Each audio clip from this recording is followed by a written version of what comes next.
सर्वधर्म स्वरूपिणे अवतार वरिष्ठाय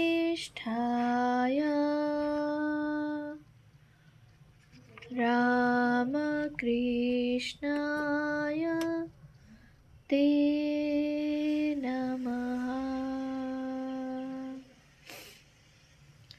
শ্রী শ্রী রামকৃষ্ণ লীলা প্রসঙ্গ দ্বিতীয় ভাগ, গুরুভাব উত্তরার্ধ এবং দিব্যভাব ও নরেন্দ্রনাথ।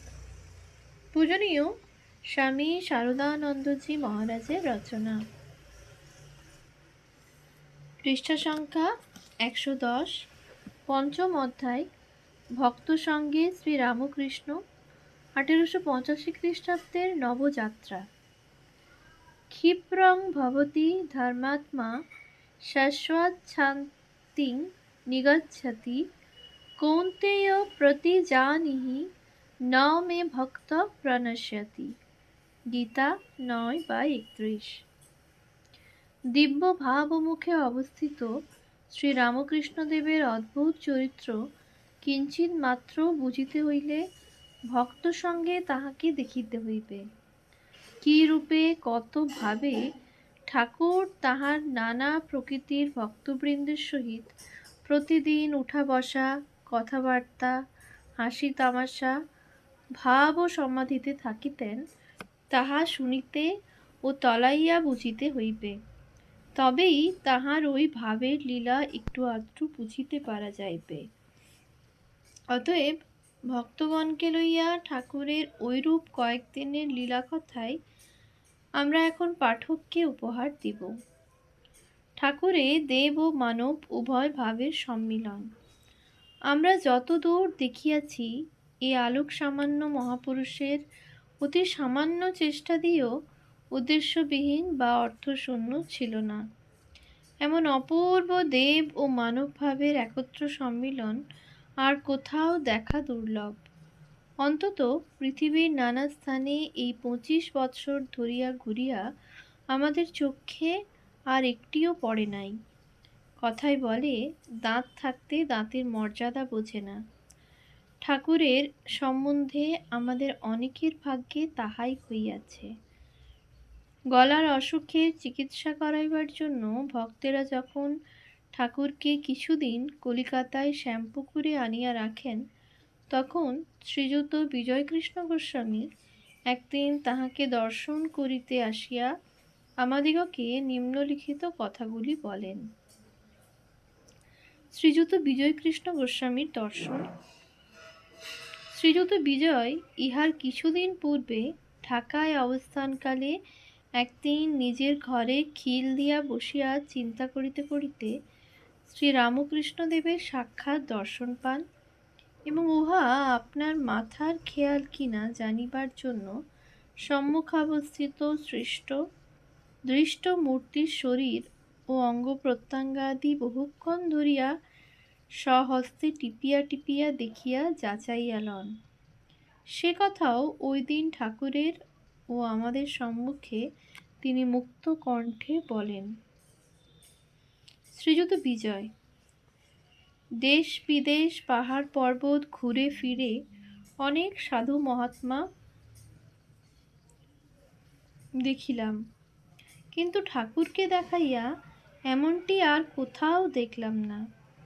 এখানে যে ভাবের পূর্ণ প্রকাশ দেখছি, তারই কোথাও দুআনা, কোথাও এক আনা, কোথাও এক পাই, কোথাও আধ পাই মাত্র। 4 আনাও কোনো জায়গায় দেখলাম না। ঠাকুর মৃদু মৃদু হাসিতে হাসিতে আমাদিগকে বলে কি? শ্রীযুত বিজয়: ঠাকুরকে সেদিন ঢাকাতে যে রূপ দেখেছি, তাতে আপনি না বললে আমি আর শুনি না। আপনি সহজ হয়েই আপনি যত গোল করেছেন।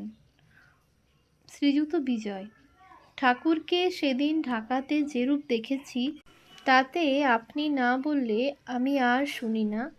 অতি সহজ হয়েই আপনি যত গোল করেছেন। কলকাতার পাশেই দক্ষিণেশ্বর, যখনই ইচ্ছা তখনই এসে আপনাকে দর্শন করতে পারি। আসতে কোনো কষ্ট নাই, নৌকা গাড়ি যথেষ্ট। ঘরের পাশে এরূপে এত সহজে আপনাকে পাওয়া যায় বলেই আমরা আপনাকে বুঝলাম না। যদি কোনো পাহাড়ের চূড়োয় বসে থাকতেন আর পথ হেঁটে অনাহারে গাছের শিকড় ধরে উঠে আপনার দর্শন পাওয়া যেত, তাহলে আমরা আপনার কদর করতাম। এখন মনে করি ঘরের পাশেই যখন এই রকম, তখন না জানি বাহিরে দূর দূরান্তরে আরও কত ভালো ভালো সব আছে। তাই আপনাকে ফেলে ছুটোছুটি করে মরি আর কি। ঠাকুরের ভক্তদের সহিত অলৌকিক আচরণে তাহাদের মনে কি হইত? বাস্তবিকই ঐরূপ। করুণাময় ঠাকুর তাহার নিকট যাহারা আসিত তাহাদের প্রায় সকলকেই আপনার বলিয়া গ্রহণ করিতেন। একবার গ্রহণ করিলে তাহারা ছাড়াছাড়ি করিলেও আর ছাড়িতেন না, এবং কখনো কোমল কখনো কঠোর হস্তে তাহাদের জন্ম জন্মার্জিত সংস্কার রাশিকে শুষ্ক দগ্ধ করিয়া নিজের নূতন নূতন ভাবে অদৃষ্টপূর্ব অমৃতময় ছাঁচে নূতন করিয়া গঠন করিয়া তাহাদের চির শান্তির অধিকারী করিতেন। ভক্তেরা আপন আপন জীবন কথা খুলিয়া বলিলে এ কথার আর সন্দেহ থাকিবে না। সেজন্য দেখিতে পাই শ্রীযুত নরেন্দ্রনাথ স্বগৃহে অবস্থানকালে কোনো সময়ে সাংসারিক দুঃখ কষ্টে অভিভূত হইয়া এবং এতদিন ধরিয়া শ্রী ভগবানের শরণাপন্ন থাকিয়াও তাহার সাক্ষাৎকার পাইলাম না, ঠাকুর কিছুই করিয়া দিলেন না ভাবিয়া অভিমানে লুকাইয়া গৃহত্যাগে উদ্যত হইলে ঠাকুর তখন তাহাকে তাহা করিতে দিতেছেন না। দৈব শক্তি প্রভাবে তাহার উদ্দেশ্য জানিতে পারিয়া বিশেষ অনুরোধ করিয়া তাহাকে সেদিন দক্ষিণেশ্বরে সঙ্গে আনিয়াছেন, এবং পরে তাহার অঙ্গ স্পর্শ করিয়া ভাবাবেশে গান ধরিয়াছেন। কথা কহিতেও ডরাই, না কহিতেও ডরাই, আমার মনে সন্দেহ হয়, বুঝি তোমায় হারাই, হারাই, এবং নানা প্রকারে বুঝাইয়া সুঝাইয়া তাহাকে নিজের কাছে রাখিতেছেন। আর দেখি বকলমা লাভে কৃতার্থ হইয়াও যখন শ্রীযুত গিরিশ পূর্ব সংস্কারের প্রতাপ স্মরণ করিয়া নিশ্চিন্ত ও ভয়শূন্য হইতে পারিতেছেন না, তখন তাহাকে অভয় দিয়া বলিতেছেন, এ কি ঢেড়া সাপে তোকে ধরেছে রে শালা? জাত সাপে ধরেছে, পালিয়ে বাসায় গেলেও মরে থাকতে হবে। দেখিস নে, ব্যাঙগুলোকে যখন ঢোড়া সাপে ধরে তখন ক্যাঁ ক্যাঁ করে হাজার ডেকে ডেকে তবে ঠান্ডা হয়, মরে যায়। কোনোটা বা ছাড়িয়ে পালিয়েও যায়, কিন্তু যখন কেউটে গোকরোতে ধরে তখন ক্যাঁ ক্যাঁ ক্যাঁ 3 ডাক ডেকেই আর ডাকতে হয় না, সব ঠান্ডা। যদি কোনোটা দৈবাৎ পালিয়েও যায় তো গর্তে ঢুকে মরে থাকে। এখানকার সেইরূপ জানবি। কিন্তু কে তখন ঠাকুরের ওইসব কথা ও ব্যবহারের মর্ম বুঝে? সকলেই ভাবিত ঠাকুরের মতো পুরুষ বুঝি সর্বত্রই বর্তমান। ঠাকুর যেমন সকলের সকল আবদার সহিয়া বরাভয় হস্তে সকলের দ্বারে অযাচিত হইয়া ফিরিতেছেন, সর্বত্র বুঝি এই রূপ। করুণাময় ঠাকুরের স্নেহের অঞ্চলে আবৃত থাকিয়া ভক্তদের তখন জোর কত, আবদার কত, অভিমানই বা কত। প্রায় সকলেরই মনে হইত ধর্মকর্মটা অতি সোজা সহজ জিনিস। যখনই ধর্মরাজ্যের যে ভাব দর্শনাদি লাভ করিতে ইচ্ছা হইবে তখনই তাহা পাইব নিশ্চিত। ঠাকুরকে একটু ব্যাকুল হইয়া জোর করিয়া ধরিলেই হইল। ঠাকুর তখনই উহা অনায়াসে স্পর্শ বাক্য বা কেবলমাত্র ইচ্ছা দ্বারাই লাভ করাইয়া দিবেন। ওই বিষয়ে কতই বা দৃষ্টান্ত দিব, লেখাপড়ার ভিতর দিয়া কটাই বা বলা যায়। স্বামী প্রেমানন্দের ভাব সমাধি লাভের ইচ্ছায় ঠাকুরকে ধরায় তাহার ভাবনা ও দর্শন। শ্রীযুত বাবুরামের স্বামী প্রেমানন্দের ইচ্ছা হইল তাহার ভাব সমাধি হউক। ঠাকুরকে যাইয়া কান্নাকাটি করিয়া বিশেষভাবে ধরিলেন, আপনি করে দিন। ঠাকুর তাহাকে শান্ত করিয়া বলিলেন, আচ্ছা মাকে বলবো, আমার ইচ্ছাতে কি হয় রে, ইত্যাদি।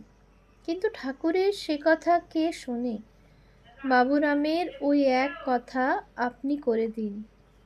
এইরূপ আবদারের কয়েকদিন পরেই শ্রীযুত বাবুরামকে কার্যবশত নিজেদের বাড়ি আঁটপুরে যাইতে হইল। সেটা 1884 খ্রিস্টাব্দে। এদিকে ঠাকুর তো ভাবিয়া আকুল, কি করিয়া বাবুরামের ভাব সমাধি হইবে। একে বলেন ওকে বলেন। বাবুরাম ঢের করে কাঁদাকাটা করে গেছে যেন তার ভাব হয়। কি হবে? যদি না হয় তবে সে আর এখানকার অর্থাৎ আমার কথা মানবে নি। তারপর মাকে, শ্রী শ্রী জগদম্বাকে বলিলেন, মা, বাবুরামের যাতে একটু ভাবটাপ হয় তাই করে দে। মা বলিলেন, ওর ভাব হবে না, ওর জ্ঞান হবে। ঠাকুরের, শ্রী শ্রী জগদম্বার ওই বাণী শুনিয়া আবার ভাবনা। আমাদের কাহারো কাহারো কাছে বলিলেনও। তাই তো বাবুরামের কথা মাকে বললুম। তা মা বললে ওর ভাব হবে নি, ওর জ্ঞান হবে। তা যাই হোক, একটা কিছু হয়ে তার মনে শান্তি হলেই হলো। তার জন্যে মনটা কেমন করছে, অনেক কাঁদাকাটা করে গেছে, ইত্যাদি। আহা, সে কতই ভাবনা, যাহাতে বাবুরামের কোনো রূপে সাক্ষাৎ ধর্মোপলব্ধি হয়। আবার সেই ভাবনার কথা বলিবার সময় ঠাকুরের কেমন বলা, এটা না হলে ও বাবুরাম আর মানবে নি। যেন তাহার মানা না মানার উপর ঠাকুরের সকলই নির্ভর করিতেছে।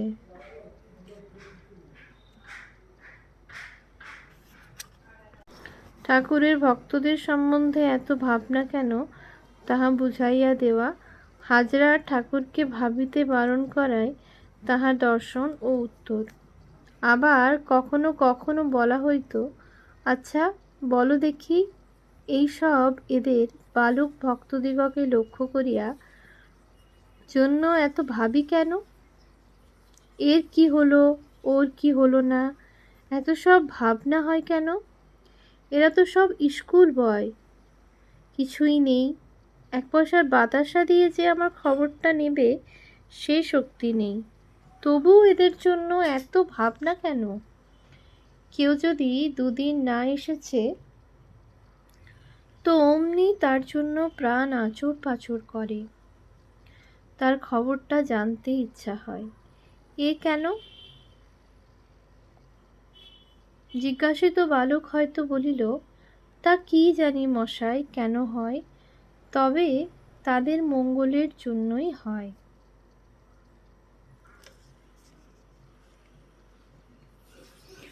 ওম শান্তি শান্তি শান্তি।